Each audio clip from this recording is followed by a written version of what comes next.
ladies and gentlemen, ministers, heads of delegation, it gives me great pleasure to take part in this conference as we celebrate the 50th anniversary since the Stockholm Original Conference. Congratulations to the governments of Kenya and Sweden for this event. 50 years ago, the environmental concerns were brought to the center of the world's agenda. The Brazilian government is greatly concerned about the ongoing conflict in Ukraine and its consequences.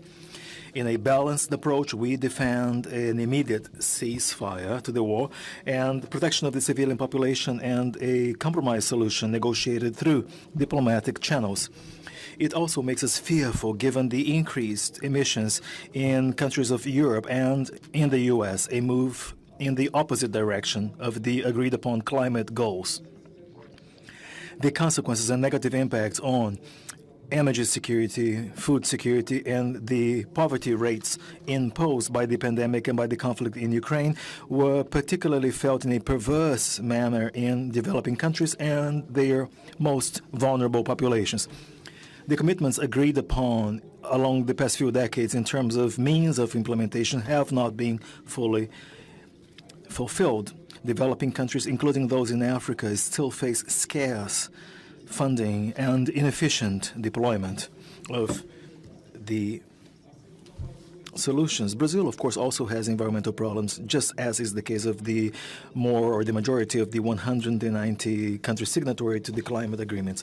Illegal deforestation in the Amazon region, 100 million Brazilians with no access to sewage treatment, and 35 million Brazilians with no access to drinking water, an extremely low recycling rate of 3%, and more than 2,700 open-air dump sites.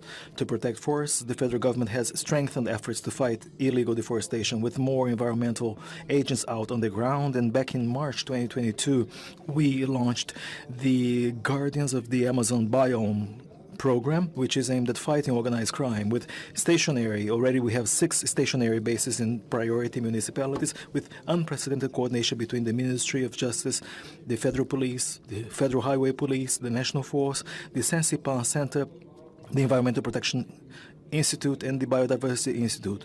Brazil intends to be a high-profile player in the global solutions to fight climate change by speeding up policies to reduce carbon emissions, methane, and plastic pollutions, and also promote sanitation and waste treatment, low-carbon agriculture, and renewable sources of energy, and the green hydrogen projects.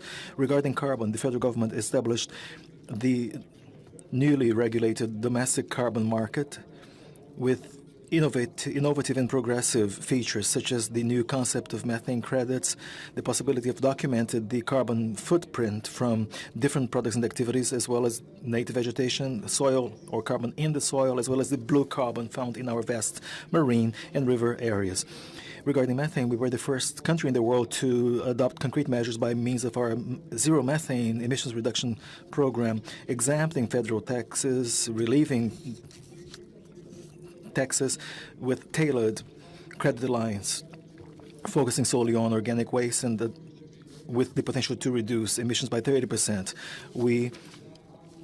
Through our sanitation framework, we have already ensured freedom of competition and have attracted $10 billion in contracted investments in line with the goal of providing universal provision of sewage water treatment services to all Brazilians.